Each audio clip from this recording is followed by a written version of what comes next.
Mike. Testing. Testing. Testing. Able, Baker, Charlie, dog. Able, Baker, Charlie, dog. At 25 feet, I heard him clearly. I released a marker.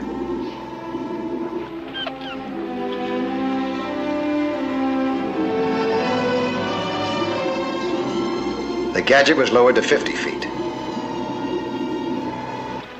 Testing 2. I am testing sibilance. 6 slim, silky sandwiches sat softly. Repeat. 6 slim, silky sandwiches sat softly. Dr. Newman's invention tested out beautifully. It was a real advance in underwater communication. I didn't know then that through this same gadget, I would hear my death sentence.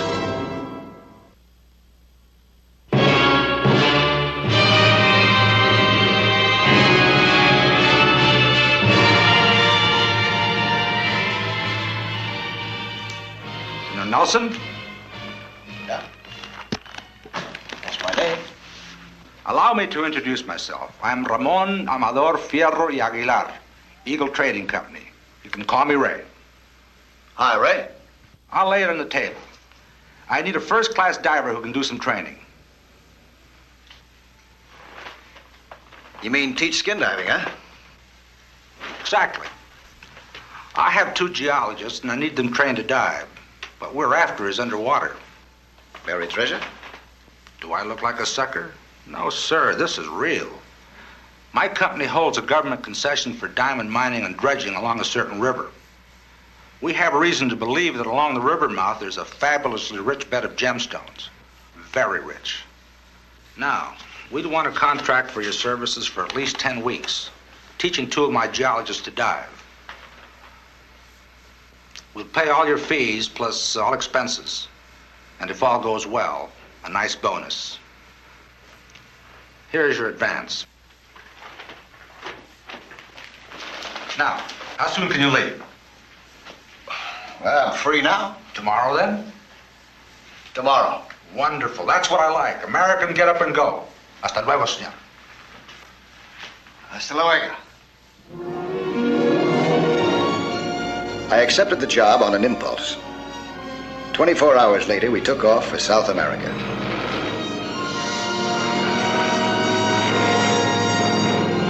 After 12 hours flying time, we arrived in Panama. Here, we changed to a chartered plane and touched down at night in a small jungle airport, close to the river delta. Early next morning, I had a chance to look at the countryside. It was snake country, all right. But snakes don't usually bother you underwater, I thought.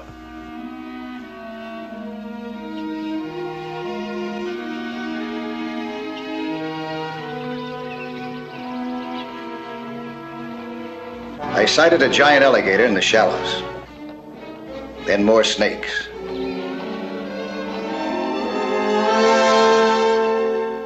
And more alligators.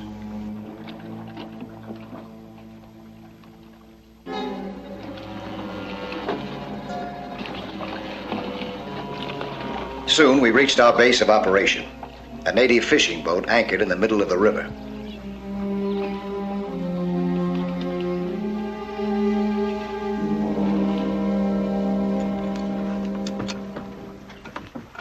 Mike, meet Harry Barnes and Sam Finelli. Barnes? Hey, Mike. Pleasure. Finelli? Welcome to the end of the world.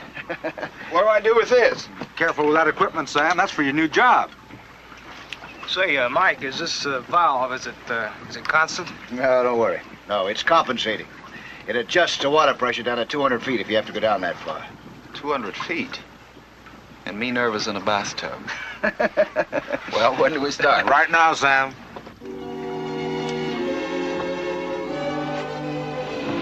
We started that afternoon with the essentials. First, above water. They worked and learned fast. The next day, I took them down for the first time. Both men were good swimmers.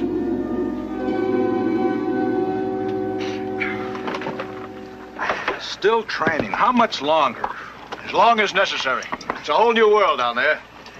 Divers got to know the rules. Yeah, he's right, Ramon. I get much less nervous down here every day. It's 2 weeks already. Why not dredge the bottom for those diamonds? It's all the same water. No, it isn't. At 20 feet, it's something you bathe in. But deeper, well, it's a pressure. It's like a vice. It could kill you. All right, then, no worries. But tell me this. When are you going to take them all the way down to the bottom? Maybe tomorrow.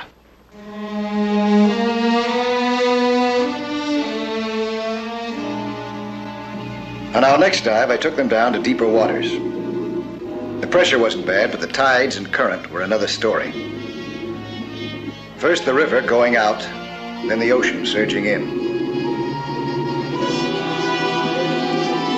The first time the full force of the tide hit Finelli, he was knocked off his feet. When I grabbed him, he panicked and fought.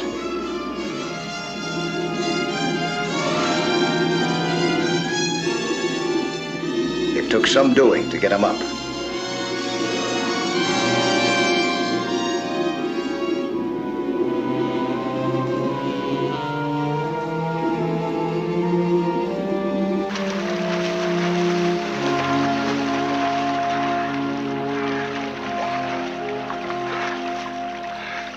What was that? What hit me? Current. It's not too dangerous if you just ride along with it until you can swim free. Well, we'll work along the shore for a while. Current's not bad there. It's not too deep. Yeah, sure. But I'm not going diving again. Not today.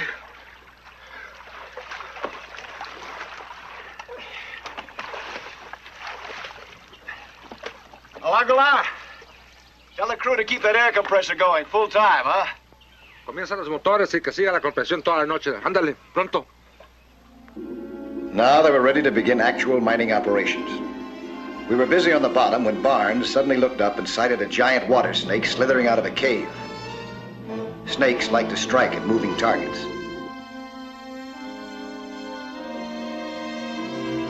I signaled them to remain motionless.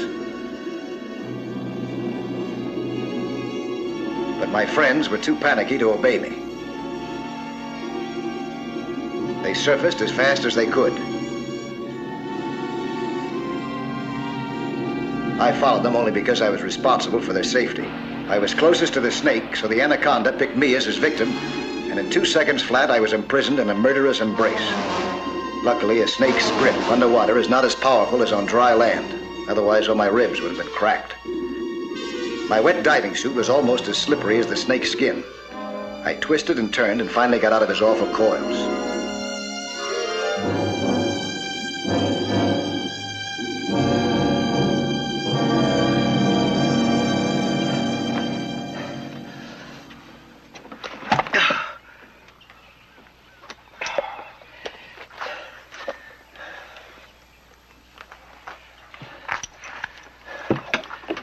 Thanks a lot, fellas. You're a great help. Sorry, Mike.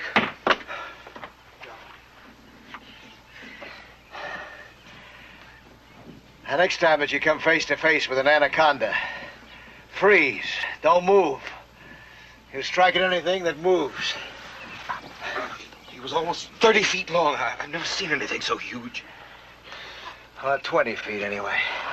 Well, 20 feet, 30 feet, I don't care how long he was a snake, and I don't like snakes. And next time I go down, I'm taking a gun. Take my 38. Make me feel better, too. Good, let's get it.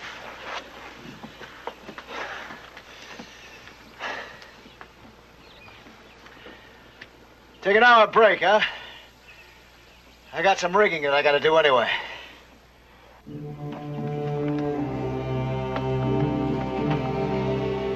They needed time to rest their nerves, so I decided to set up the hydrophone rig.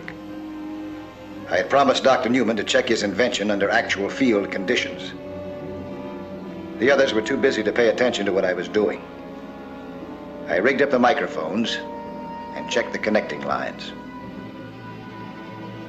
The principle of the gadget was really simple, but the titanium vibrating head was a very sensitive instrument with many transistors. I still didn't know to what extent the currents, the rolling and the pitching of the boat, and the humidity would affect the sensitive parts.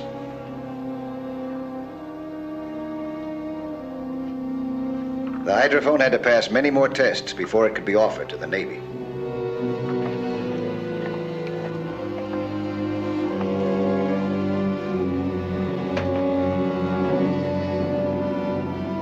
I inspected the loudspeaker assembly, checked the adjustments, and all the connecting lines.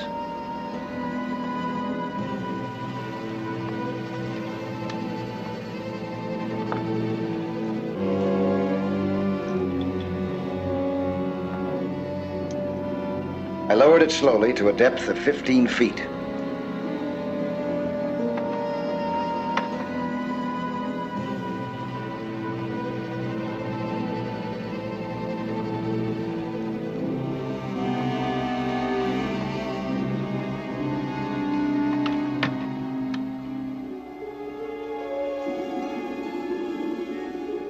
Then I went below.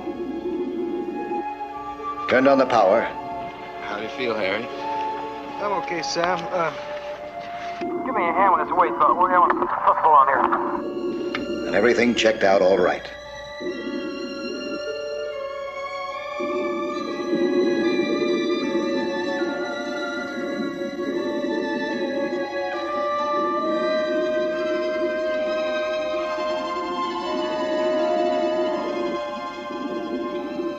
They came down soon after, and they started to work collecting rocks in the bottom. I joined them to help.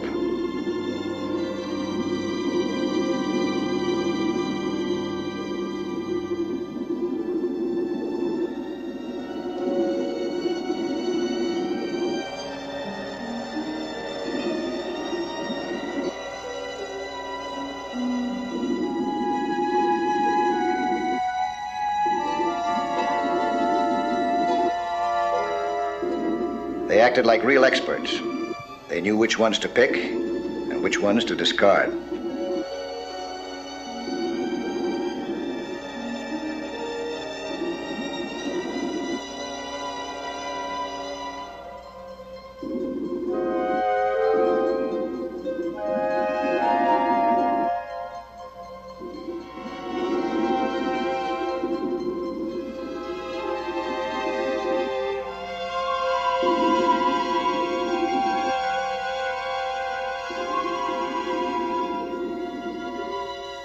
They seemed to be very happy about certain ones that they found.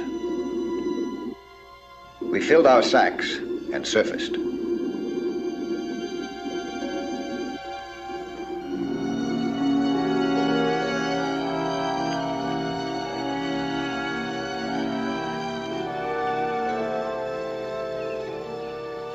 This is definitely a gemstone. Let's see. So that's a diamond, huh? Of second quality, worth 3,000 American dollars. This is part of an alluvial deposit. The whole thing will run probably 600 carats. Boat.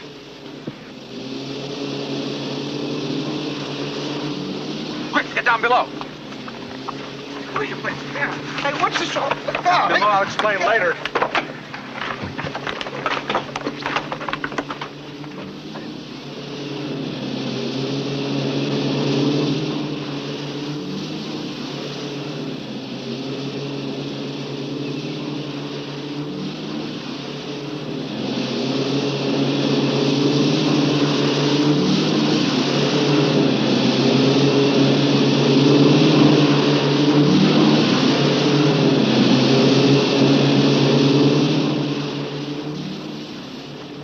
Come on up, fellas. What's the idea? Take it easy, Mike. Take it easy. That was a patrol boat, wasn't it? For the government. Yes, it was. You've got no permit to work this area, have you? And that diamond is no more yours than if you'd picked somebody's pocket. Relax, Mike. We don't want any trouble. Try to understand. We've worked for years trying to locate this find. Well, it's too bad that it had to be on somebody else's property. Don't throw moral judgments at us. We've sweated our blood out down here for 10 years. And now we've got our hands on a fortune. And we don't intend to let it go. Be reasonable. They'll try to push us. Yeah, Mike. Don't push us.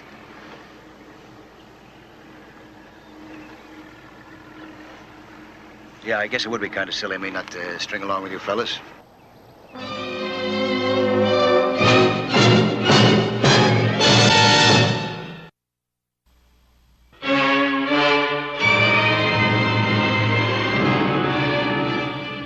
The odds were 5 to 1, so I played along. It was 70 miles to the nearest town, and the Navy patrol boat might not come by again for a month. I had only one edge. They didn't know about the hydrophone, a direct pipeline to the deck above.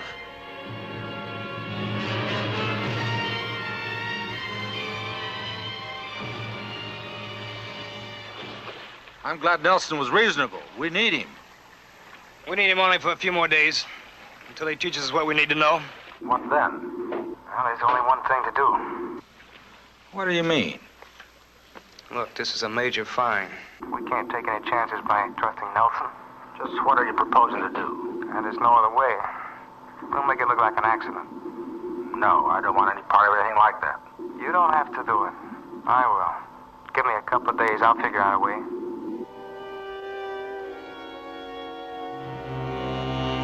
My brain was running in circles.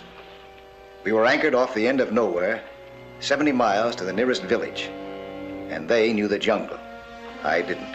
I had to be smarter than they were, or get shot.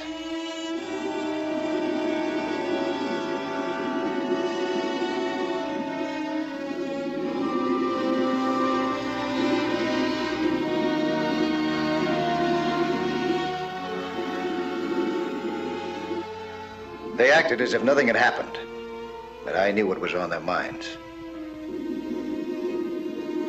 I had to have an excuse to listen into the conversation, so I left my lamp and tools below on purpose.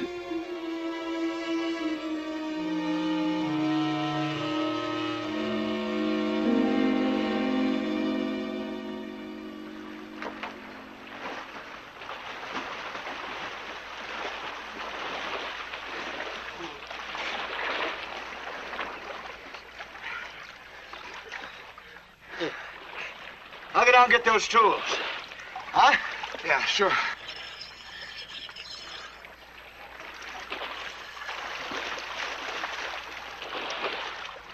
Let's take a look at this stuff.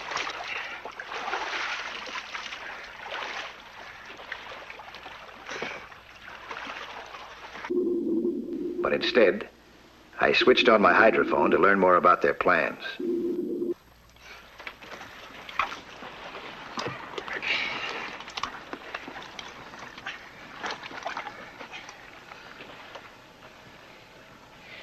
This is it. Big? An entire alluvial formation. We found a stratum of sedimentary rock adjacent to the kimberlite we've been working. A load of gemstones. Great. Now's the time. We don't need Nelson any longer. No. You mustn't. You want those diamonds? What's your plan? How are you going to do it? Underwater. Maybe we could make it look like an accident. It'll work. Believe me. You gonna help? There won't be any fortune if you don't. And this time I heard my own death sentence. There wasn't much I could do about it. All I had was my spear gun and a little time to prepare for the next move. At the next descent, they had only one objective: to execute Mike Nelson. It looked as if I didn't have a chance.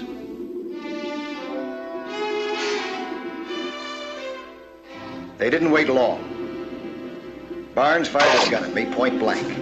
I had never told him that a bullet wouldn't travel in the water more than 6 feet. He pulled his trigger again. He pulled it 3 times, but the bullets bounced off my tank. Now they pulled their knives. I kept backing away toward the cave that I knew to be the hangout of the giant anaconda. My would-be assassins were concerned only with executing Mike Nelson. They didn't think of the snake. I prodded the snake with my spear gun and moved out of the way.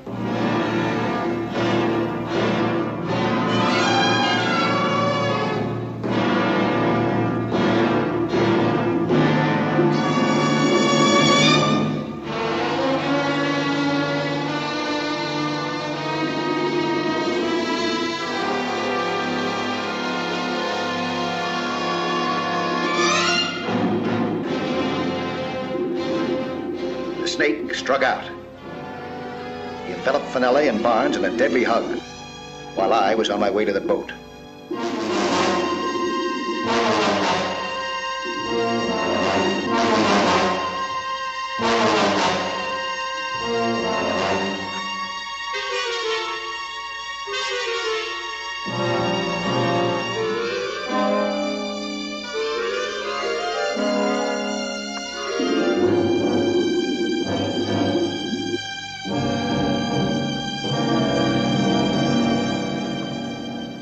Mike, I surrender.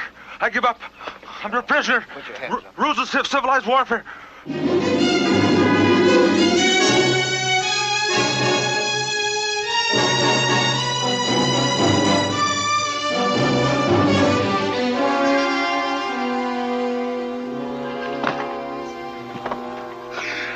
Please, Mike! Help us!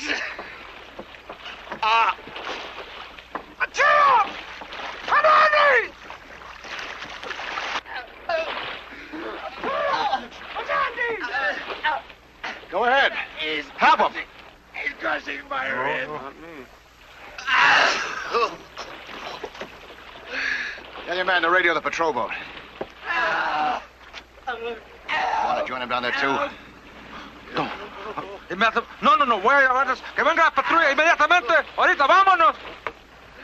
Ándale. Pronto.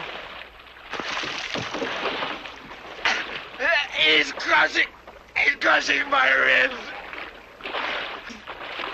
Bleed.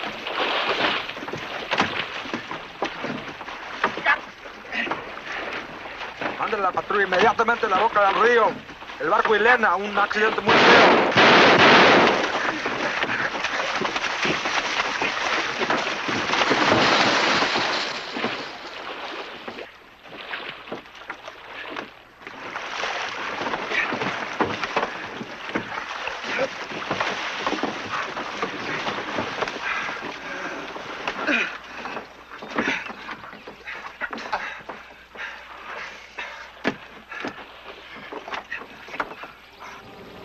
I was fortunate that the patrol boat was close by.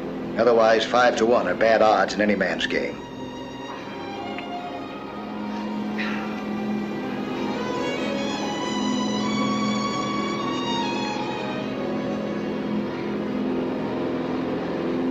The patrol boat appeared on the horizon. It approached us fast. I had a new lease on life.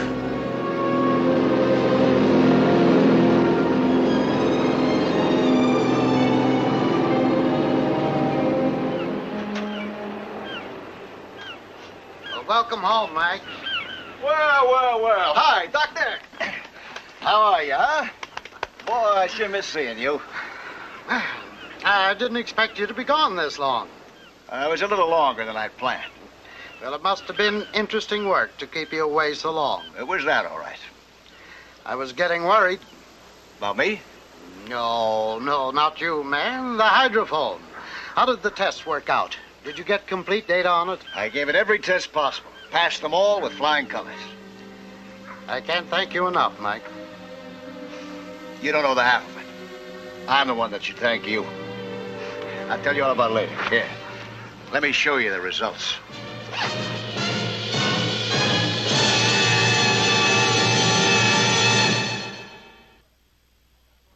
Hello there. I'm Lloyd Bridges. You know, 3/5 of the world is covered by the sea. And how little most of us know about that underwater world. Go below with us again next week, huh? For another thrilling adventure in Sea Hunt.